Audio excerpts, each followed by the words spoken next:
I'd like to welcome Claire Byrne. She's Chief Pharmacist in Louth County Hospital. Welcome, Claire. After gaining a degree in chemistry from Trinity College Dublin, Claire continued with her education in pursuing a master's degree in pharmacy from the University of Sunderland. Claire worked in the NHS for 10 years, gaining experience in many areas of medicine and surgery, and also specialising in renal pharmacy for 5 years. Since returning to Ireland 6 years ago, Claire has worked in the Louth Hospital Group, promoting and ensuring a high standard of patient and medication safety. Claire has represented the Louth Hospital Group at the National Patient Safety Initiative for Quality Improvement for appropriate thrombophylacsis in the hospital setting. And she continues that work today, raising awareness, providing education and audit work for VTE prevention. Oh, sorry, it's Claire O'Dwyer. Sorry, Claire, got your name wrong. Just wait. Thanks, Anne-Marie. Thanks very much for inviting me to speak this morning about warfarin and DOACs. So I'll just kick off with a few stats with respect to clots. So as we all know, a DVT is a clot that is found in a patient's leg, and sometimes those clots can break off and travel up to the lungs to cause clots in the lungs, which are pulmonary embolisms. So here we have some numbers which I think are important to consider. So 1 in 4 deaths in people are caused by blood clots, and 1 to 3 of the top cardiovascular killers in the world are linked to blood clots. It's the #1 preventable death in hospital is VTE, and 60% of all cases are occur during our hospitalization. So clots are everywhere, and I don't think a lot of people realize that to start with. So it's important to digest those numbers to start with. So the next question is then, who's at risk? So anybody can be at risk, and including elite athletes such as Serena Williams. So in 2000, your slides aren't moving. Will they move for you there? 1 second. Sorry, apologies. No, okay. Moving for me. Are they moving for you now? No. No. Okay. 1 second. So sorry. You're okay. Okay. Let's see where we are. Resume share. Sorry, apologies. Now. Can you see them now? I'm on the first page now. Okay.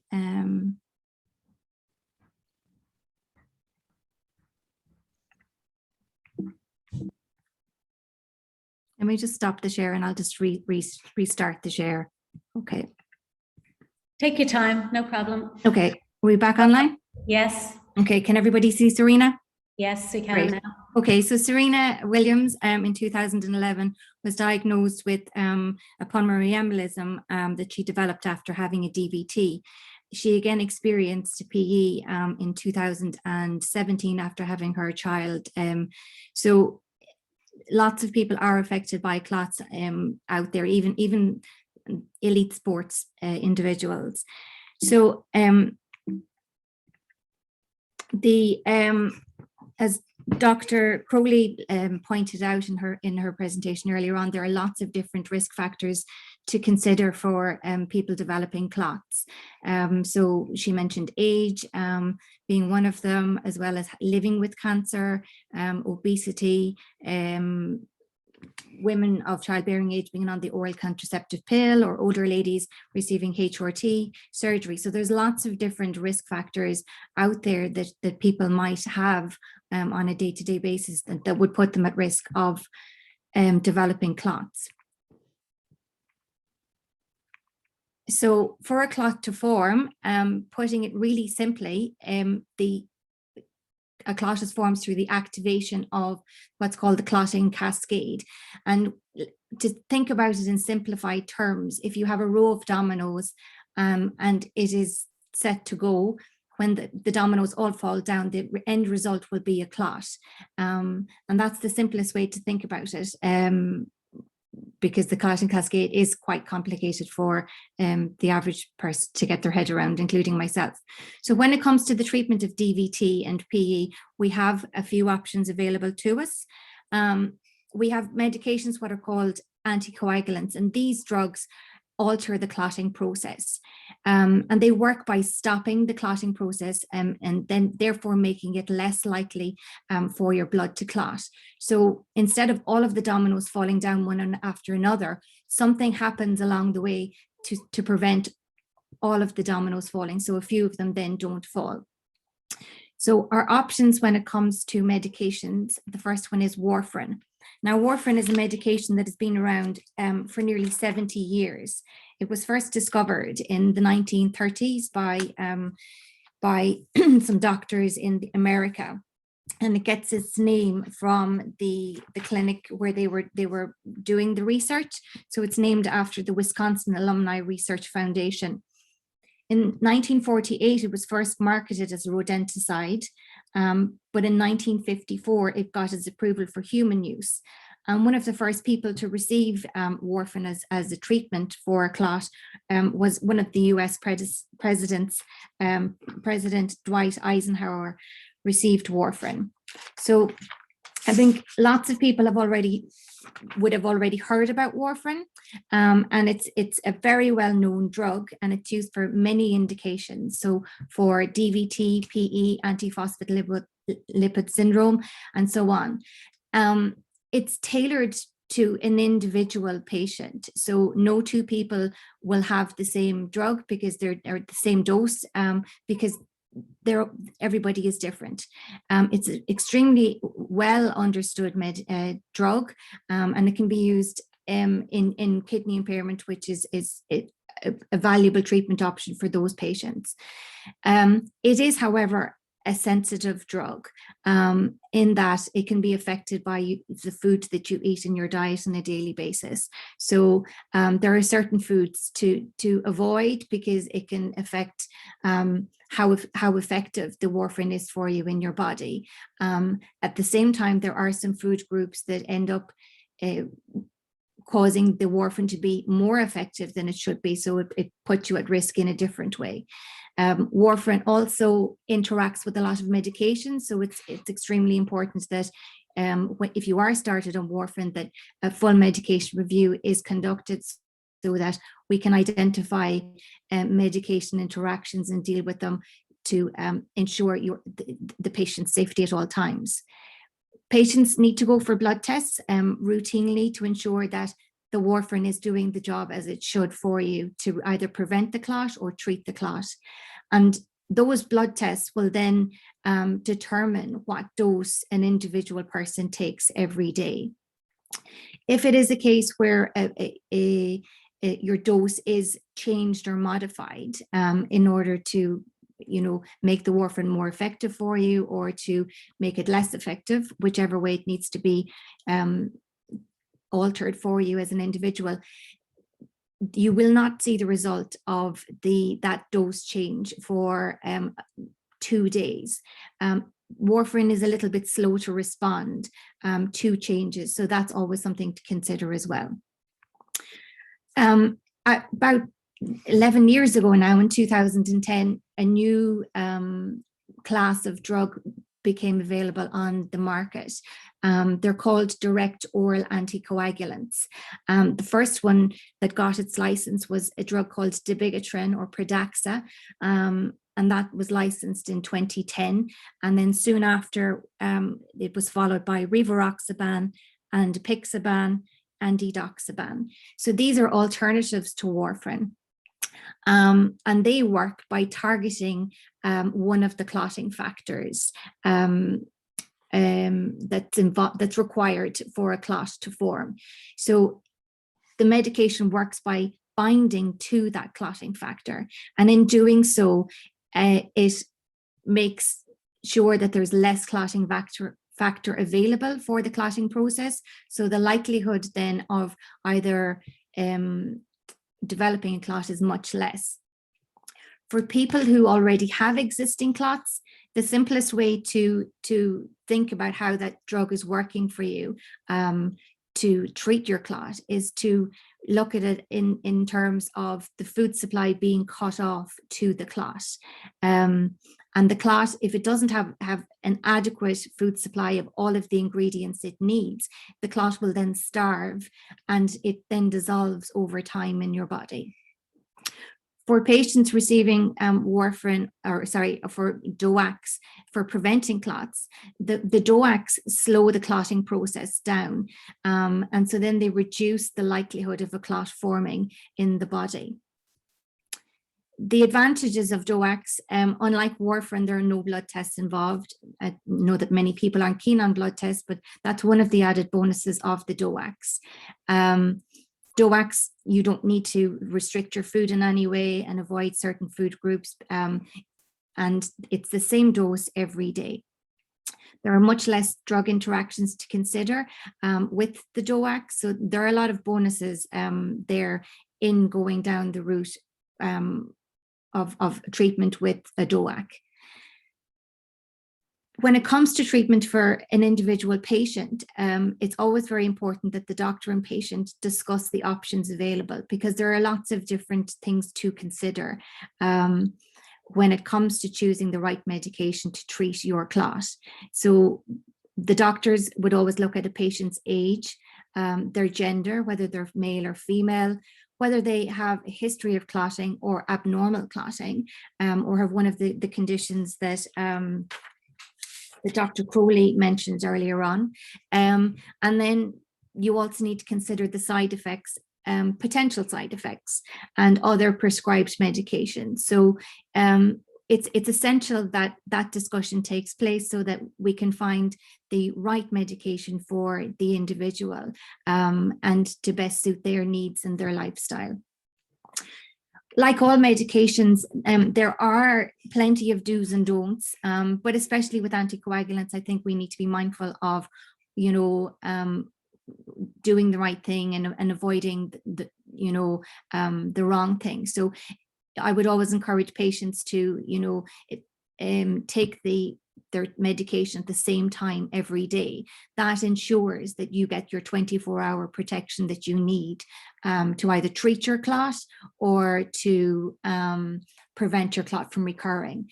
Tablets should always be taken whole and not crushed. I would always encourage patients to avoid missed doses. If for whatever reason a dose is missed, it's not the end of the world, but it is important not to double up on doses and to take 2 doses very close together. One of the key education points that patients should be aware of is to avoid painkillers or anti-inflammatory painkillers such as the Nurofen or ibuprofen or Difene, because that just puts the patient at risk of experiencing side effects, which we don't want. So if we know in advance, we can minimize the risk of things going wrong. It is very important to say, and crucial in fact to say, that patients should not discontinue the medication of their own accord, and if there is something amiss, then they have a discussion as soon as possible with their doctor. With any medical condition, but especially with a VTE and the treatment of it, it's important to circle back and look at lifestyle modifications and what we might need to do for ourselves just to kind of keep ourselves healthy and well. So while somebody is on an anticoagulant, for some people, and it comes as a bit of a shock that they have been diagnosed with a clot. But it's just important to reassure the patient that they can live a normal life. Some changes might need to take place, and it's important that the patients are very aware of the risks associated with taking an anticoagulant. Anticoagulants are prescribed to stop clots, but in rare cases, they can cause bleeding. So it's important to be aware of the signs of bleeding. I always encourage patients to think about, the risk factor associated with their day-to-day activities. So, being mindful about what you're doing in the garden. If that's something that you do, it is important to maybe, leave the jobs with the hedge clippers or that kind of thing, where there is a risk involved, to get somebody to give you a hand with that. Younger patients who would be who would participate normally in contact sports, they're always advised to kind of step away from the contact sports while they're on the anticoagulants, again, to reduce risks of things going wrong. And then, just being aware of doing jobs around the house like DIY. It's all about relating it back to your day-to-day activities and not putting yourself in any risk or going out looking for mischief where you might have a tumble or you might have an accident at home. And all of that brings us round to the signs of bleeding that we need to look out for. It's important to say that with the signs of bleeding, it's all about being forewarned is forearmed. Patients might not necessarily experience any side effects whatsoever, but if something does go wrong, it's really important that you know what to do for yourself as somebody who's on an anticoagulant. If it's a case where a patient were to develop a headache or a severe headache like they've never had before, it's important to check in with the doctors to get the once over. Sometimes patients develop nosebleeds. Ordinarily, nosebleeds resolve spontaneously within a few minutes of starting. If, however, a patient were to experience a nosebleed that continued for longer than 10 minutes, I would always, advise to go to the A&E department. It's just a case where that nosebleed is going to need a helping hand to stop. So, the doctors will give you a hand to do that. If a patient were to cough up blood or vomit blood, again, link in with the doctor. If you feel absolutely rotten, I would recommend going to the hospital. If, however, you've coughed up blood, but you're feeling reasonably well, then link in with the GP. Blood can also be found in urine and stools. So if you see a change in your urine or your stool, again, that could be a sign that the medication is working a little bit too well for you. So that's information that should be shared with your GP. For women of childbearing age who are on DOACs or warfarin, it is important that they are made aware that being on an anticoagulant can impact their menstrual flow. So it's always a good idea to be prepared for a change in the normal flow for a lady. People might ask, how long do I need treatment for? It all comes back to who you are as an individual. You're different to somebody else who might have a clot. Your treatment will be individualized, and it will depend on your risk factors, as well as associated with bleeding and clotting. For the majority of patients, they will have treatment for 3 months if their risk factors are found to be transient. So if, however, somebody develops a clot out of the blue, they may require further testing to determine what's caused the clot. And there is a possibility that some patients will receive lifelong therapy with an anticoagulant. So what can we do as individuals to prevent blood clots? I think the first thing that I would say to people is if you've had a clot, always share that information with your doctor, with pharmacists, with your dentist. If you're admitted to hospital, share that information again with whoever you meet, nurses, doctors, make sure that everybody is aware you have a history of a clot. I would encourage people to ask for a risk assessment while they're in hospital to make sure that if they are at a higher risk of developing a clot, given their history, that they can get an injection while they're in hospital to lower their risk of developing clots. Medications should always be taken as prescribed, and also compression stockings, if they're prescribed by the doctors in hospital, it's really important that patients wear them as well. do your best to stay mobile when you're in hospital, if that's possible, as well as drink plenty of fluids. People sometimes think once that they're discharged from home, that's it, I'm okay again. But the risk of blood clots does continue for up to 3 months after a patient has been in hospital or has had surgery. So that's something to be aware of as well. So, you know, when you get home from hospital, again, bear in mind, you know, the other recommendations for while you're in hospital, like taking your medication, staying hydrated, and keeping as mobile as you can. So it's really important that we all know about the signs of VTE. And just to recap, the signs of a DVT, a clot in your leg, include pain in your leg, tenderness, swelling, warmth, and redness. If any of those symptoms occur, link in with your GP or a doctor or a nurse to talk to them about your leg and your concerns. Because if what we don't want is for that clot to then break off and travel into the lungs. The signs for a PE include shortness of breath, rapid breathing, a rapid heart rate, chest pain, or heaviness. And together, you know, they are called VTE. And if you have a history, it's important that you know the signs to watch out for again going forward.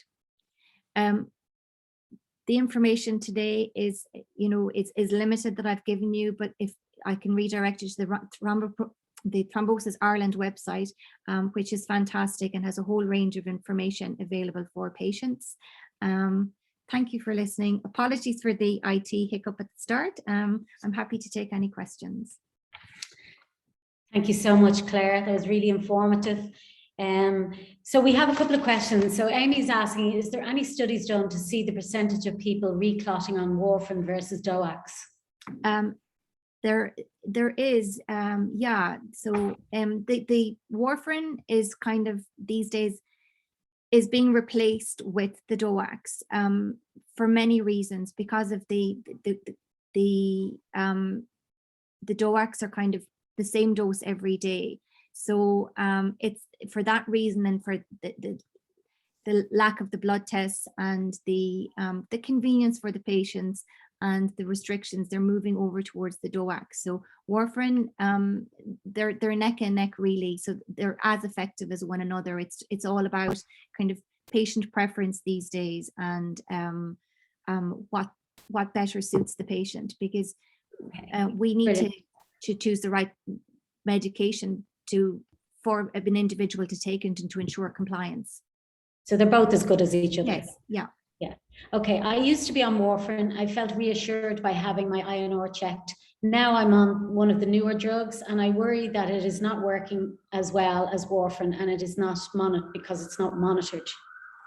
Sure. So what's happening now is previously all of the patients went to the warfarin clinic for their blood tests, but what's happening now is that warfarin clinics are kind of changing into DOAC clinics. So they're bringing in those patients who have been converted from warfarin to DOAC, so that there is that link with a clinic, so we can monitor patients and ensure that the drug you're on is the right one for you. It's effective, but you also have you won't be having blood tests, you know, every 2 or 4 weeks, but you might have a blood test once every 4 to 6 months to make sure that everything is okay for you. So that lots of sites are changing their warfarin clinics over to keep that link with the patients. So you know, that hopefully you'll be linked into your clinic that way. Okay, so it's probably, is it every 6 months to a year that you just get a blood test when you're on a DOAC to check your kidney function? If somebody's on a warfarin or well, for a DOAC, the GP should be doing bloods every 6 months. We can check your renal function as well to make sure that your kidney function, to make sure that, you know, you're on the right dose. Okay. So I'm on a DOAC and my periods are very, very heavy. Do I have any options? Can I change drug or reduce the milligram of the the medication? Like, do I have options, or do I just have to stick with this? So there, the one of the DOACs, apixaban, is shown to show less, I suppose, menstrual flooding, and it's found to be the better one. So that would be the one of choice for women of childbearing age. So it would just be interesting to know which DOAC you're on, first of all, because if you're on one of the others, there's a possibility of having a discussion with your doctor and changing over to apixaban. Also, I think, again, it's a conversation to have with the GP. Where are you after having your clot? And then revisiting your risk factors to see, is there a possibility of reducing the dose, you know, to balance out, you know, the heavy menstrual flow. So it's a case of going back and looking at the factors for the individual. So just don't stick at home and not, you know, no, have the chat with the GP, or if you have a hematologist, the next time you go to your appointment with your hematologist, have the discussion, you know, and, you know, revisit it, take a look and see, you know, your risk factors, how long you've been on it. There could be scope for change. Okay, and one last question. This is from Jeremy. Are there ways to mitigate the risk of a bleed while on apixaban following a PE if you are on long-term medication for life? Can you repeat the question, please? Are there ways to mitigate the risk of a bleed while on apixaban following a PE if you are on long-term medication for life? So it's probably just a general worry about the fact that you're on apixaban, you're on an anticoagulant for life. How do you protect yourself from a bleed? Well, again, you know, it's all about, you know, just being sensible and sharing the information that you have had a PE, ensuring that everybody is aware, number one, and that, you know, that medications are reviewed routinely when a new medication is incorporated into your regime, that it does work okay with your apixaban, and that you avoid the likes of the anti-inflammatory medications, which would increase your risk of potentially having a bleed. And also, you know, being mindful of, you know, your lifestyle and not essentially going out looking for mischief, really, you know, where you might have an accident or no contact sports, or dangerous sports that you might get an injury. Exactly. Yeah. And just, you know, not, when it comes to the gardening, you know, not getting yourself a big hedge clippers and yeah, you know, so general common sense, the risk, just taking the moment to take a step back and looking at the situation you're about to go in and think about, you know, the risk associated with the activity you're about to do. Okay, that's brilliant. So we'll finish up there.